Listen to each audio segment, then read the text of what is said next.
ناظرین بہرحال اتحاد آج کی مثال دی جاتی ہے، اس میں کیا بریفنگ دیتے ہیں؟ یقیناً ہمیں یقین ہے کہ پاکستان کی فوج ہو، فضائیہ اور نیوی ہو، بھرپور اس کا دفاع نہ کریں گے بلکہ ان پر حملہ کر کے ان کے دانت کھٹے کرنے کی صلاحیت بھی رکھتے ہیں۔ بھارت کا میڈیا شعبدے بازی نہ بیہودہ گفتگو ہمارے افواج کے بارے میں اور لوگوں کے بارے میں کر رہا ہے۔ ہم انہیں کہتے ہیں کہ آپ ایک حملہ کریں، ہم 10 کریں گے۔ ہاں، دہشت گردی نہ کی اور دہشت گردی کے خاتمے کے لیے پاکستان نے ہمیشہ دنیا میں تعاون کیا۔ ماضی میں پاکستان میں APNS جعفر ایکسپریس 80,000 کی قربانیاں پاکستان کی ہیں اور بھارت کی دہشت گردی دنیا مانتی ہے۔ اسی لیے بھارت میں نریندر مودی کے خلاف کہا جا رہا ہے کہ آپ پلگرام ڈرامہ نہ بھیجو، پلوامہ ڈرامہ نہ کرو، ایویڈنس دو۔ تم اپنے الیکشن ابہام میں سیدھا کرنے کے لیے پاکستان پہ جو الزام لگا رہے ہو، یہ بھارت میں خود مودی پر انگلیاں اٹھ رہی ہیں، جو ایک اچھی بات ہے۔ اور کبھی کانگریس نے بھی اس پر مودی پر عدم اعتماد کا اظہار کیا۔ دوسری طرف ناظرین، آج بنائی جانے والی قومی سلامتی نام کی جماعتوں کو جو بریفنگ دی جا رہی ہے، اس پر پاکستان تحریک انصاف کی سیاسی جماعتوں نے معافی چاہتا ہوں PTI نے سیاسی جماعتوں کو دی جانے والی بریفنگ پر عمران خان کے بغیر اسے ادھورا قرار دیا ہے۔ انہوں نے کہا سیاسی رہنماؤں نے مطالبہ کیا ہے کہ قومی سلامتی پر دی جانے والی بریفنگ میں جو پاکستان میں 80% ووٹ بینک رکھتا ہے، بانی PTI عمران خان کو فوری طور پر جیل میں اڈیالہ جیل سے رہا کر کے اس میں شرکت کیا جائے تاکہ پوری دنیا میں پاکستان کی 25 کروڑ کی ایک آواز جائے۔ مشیر اطلاعات جو ہیں ویسے ان کے، وہ عمران خان کے نہیں ہے، بانی PTI جن کا نام غالباً منسٹر سیف ہے، یہ مشرف کے ساتھ بھی تھے اور ہر طاقتور کے ساتھ ہوتے ہیں۔ انہوں نے کبھی اصولوں کی سیاست نہیں کی۔ یہاں تک منسٹر سیف جیسے صاحب نے بھی کہہ دی کہ سیاسی جماعتوں کو رہنما دی جانے والی بریفنگ میں عمران خان کے بغیر ادھوری ہے۔ اس وقت عمران خان کے مقبول ترین لیڈر ہیں اور PTI پاکستانی یہ مقبول ترین جماعت ہے۔ ملکی سلامتی کے کسی حصے میں اجلاس عمران خان کی شرکت کی وقت کی ضرورت ہے، اس کے بغیر ہونے والی شرکت بے معنی ہوگی، اور ساتھ ہی انہوں نے کہا جعلی مقدمات ختم کیے جائے۔ منسٹر سیف صاحب، آپ تو خود عمران خان کے ساتھ سنسیئر نہیں ہیں۔ خیر چھوڑیں، یہ آپ کی ذاتی پارٹی کا معاملہ ہے، جہاں پاکستان زندہ باد، ہم تو اتنا کہیں گے۔ دوسری جانب صدر PTI خیبر پختونخوا جنید اکبر کا کہنا ہے کہ بانی PTI عمران خان نے کہا ہے جب تک ان کی عمران خان اور ان کی بہنوں سے ملاقات نہیں ہو جاتی اس وقت مین بل نہیں ہوگا اور حکومت کے ہر کام کو ہم انتقام کی آگ دیکھیں گے۔ دوسری طرف قوم میں ملکی یکجہتی کے لیے مشاورت کی جا رہی ہے اور پاکستان تحریک انصاف کے خلاف کریک ڈاؤن کیا جا رہا ہے۔ صنم جوید کی گرفتاری، عالیہ حمزہ کی، عمران خان کو عدالتوں کے حکم کے باوجود پنجاب پولیس اور جیل نے ملاقات نہ کرنے دینا، یہ ملک میں دنیا میں کیا پیغام دیں گے جو اپنی عوام کے حقوق پر بار بار ڈاکہ ڈال رہے ہیں۔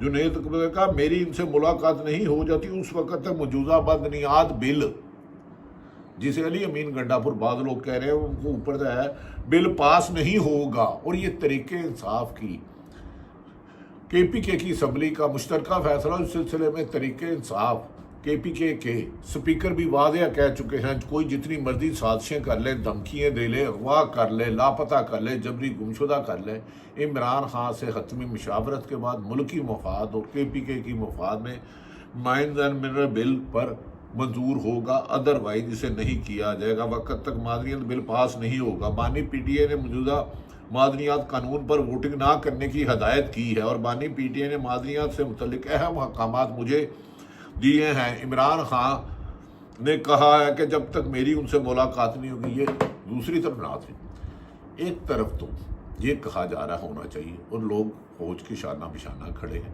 بھارت کے خلاف کھڑے ہیں، لیکن کل 3 مئی آزادی صحافت کا دن تھا، لیکن آزادی صحافت کی گھٹن 73 سال میں سب سے زیادہ آج کل ہے۔ کیا اس حکومت کو شرم نہیں آتی کہ لوگوں کو سچ کہنے کی اجازت دے؟ کہتے ہیں کہ بھارت نے چینل بند کر دیے، غلط کیا۔ بھارت کے خلاف پاکستان کی حکومت فوج کہے گی تو جان و مال حاضر، لیکن جو تم پاکستان میں 50 سے زیادہ صحافیوں کا جبری قتل کر چکے ہو، ان کے اکاؤنٹ منجمد کر چکے ہو، ماؤں بہنوں بیٹیوں کے، جو پالیٹیشنوں کو اغوا کر چکے ہو، مار چکے ہو، برہنہ کر چکے ہو، جبری گمشدہ کر چکے ہو۔ آپ کو پتہ ہے بلوچستان میں پچھلے 10 دن میں کتنی شہادتیں ہوئی ہیں؟ کے پی کے میں رات کو لوگ تھانے بند کر کے چلے جاتے ہیں۔ خدارہ ملک میں امن قائم کرو، حکومتیں چلتی رہتی ہیں۔ اسی نواز شریف نے گجرانوالہ میں نعرہ لگایا تھا کہ قمر باجوہ اور آرمی چیف کے خلاف کے الیکشن 2018 کے فوج نے کرائے ہیں، اسٹیبلشمنٹ نے کرائے ہیں۔ اس وقت بھی ہم کہہ رہے تھے میاں صاحب پاکستان کے اداروں کو بدنام کرنا کرو۔ ناظرین، اصل بات یہ ہے سیاستدان آتے جاتے رہتے ہیں، حکومتیں لا تعداد آئی گئی، لیکن تباہی اور بربادی اس ملک میں تب ہوتی ہے جب اس ملک کے سرکاری اہم عہدوں پر فائز افسران جو عوام کے ٹیکس سے پیسے لیتے ہیں وہ حکمرانوں کے غلام ہو کر اپنے خلف کی خلاف ورزی کرتے ہوئے کبھی ججوں کو دھمکاتے ہیں، کبھی میڈیا پر پابندی لگاتے ہیں، کبھی سیاسی جدوجہد یعنی کہ پرامن احتجاج کو دہشت گردی کا نام دے کر لوگوں کو لاپتہ کر دیتے ہیں۔ سپریم کورٹ کے حکم پر آپ محسوس نشستیں ایک سیاسی جماعت کو نہیں دیتے۔ 3 رکنی جب بینچ اسلام آباد ہائی کورٹ کا بانی پی ٹی آئی عمران حق آئین اور قانون کے مطابق فیملی سے ملاقات دیتا ہے۔ پنجاب پولیس جو بے لگام گھوڑا ہے، جس نے ہر گھر کی چادر چاردیوار کا تخت پامال کیا، وہ اس کی بہنوں کو نہیں ملنے دیتی، فٹ پاتھ پہ بٹھا دیتی ہے، نو گو ایریا بنا لیتی ہے، کنٹینر کھڑے کر دیتی ہیں۔ جیل کا عملہ، ایک ملاقات جیل میں کھانے کے لیے 10-10 ہزار روپیہ مبینہ رشوت لی جاتی ہے۔ اس کی تفصیلات بعد میں بتاؤں گا، لیکن جیل کے عملے کی کیا جرت ہے کہ اسلام آباد ہائی کورٹ کا حکم کہے تو نہ ملے، لیکن دوسری طرف ایک ظلم و ستم کی آخری انتہا۔ جب بھی کوئی بڑا فیصلہ ہوتا ہے تو اگر ریویو پٹیشن لگتی ہے تو اسی بینچ کے پاس لگتا ہے۔ تمام آئینی ماہرین سلسلے میں اعتزاز احسن، سلمان اکرم راجہ، دیگر آئینی ماہرین جتنے بھی ہیں، لاہور بار کے پریزیڈنٹ اور سپریم کورٹ کے، وہ کہتے ہیں وہی بینچ سنتا ہے۔ لیکن اس دفعہ 3 جج صاحبان جو آئین کے ساتھ کھڑے تھے، جنہوں نے چیف جسٹس بنا تھا، منصور علی شاہ کو نظرانی بینچ سے نکال دیا گیا، منیب اختر، اطہر منیلا اور امین الدین، جنہوں نے خود اپنے فیصلے میں کہا تھا کہ سپریم کورٹ کا حکم نہ مانے۔ ملک میں ناقانونیت، ظلم اور جبر سے امن نہیں انتشار ہوتا ہے۔ پاکستان بھارت نے اگر پاکستان پر خدا نہ خواستہ حملہ کیا تو پاکستان کی افواج، فضائیہ، نیوی اور عوام ہر قربانی کے لیے تیار ہے۔ شہید کی جو موت ہے وہ قوم کی حیات ہے۔ ناظرین، پاکستان میں رہ کے سچ نہیں بولا جا سکتا۔ بینگ اے جرنلسٹ میں نے ساری زندگی سفر کر کے یہ کیا ہے۔ میں پی یو جے کا صدر بھی رہا، مشرف کے خلاف 3 مہینے سے زیادہ احتجاج کیا، اور میں نے زندگی میں ہزاروں نہیں لا تعداد دفعہ نعرہ لگایا آزادی یہ صحافت تک جنگ رہے گی، لیکن اب صحافت کی تدفین اپنی آنکھوں سے دیکھ رہا ہوں، وہ نعرہ بھی نہیں لگ پا رہا۔ لا تعداد صحافی ان کو نوکریوں سے نہ صرف نکالنا بلکہ صحافیوں کو ڈکٹیشن دینا، غلام بنا کر رکھنا، غلاموں سے بدتر سلوک کرنا، یہ معمول کی شکایات ہے۔ اس کو ازالہ کرنا ہوگا۔ تمام حکومت اور سرکاری اداروں کو آئین اور قانون کے تحت کام نہیں کریں گے تو ملک میں انتشار اور افراتفری میں اضافہ ہوگا۔ پاکستان کے لیے سب ایک ہو جاؤ، آئین اور قانون کی حکمرانی کو یقینی بناؤ، انصاف کو یقینی بناؤ، پاکستان آگے جائے گا، ورنہ پاکستان میں انتشار ہی رہے گا۔ پاکستان زندہ باد۔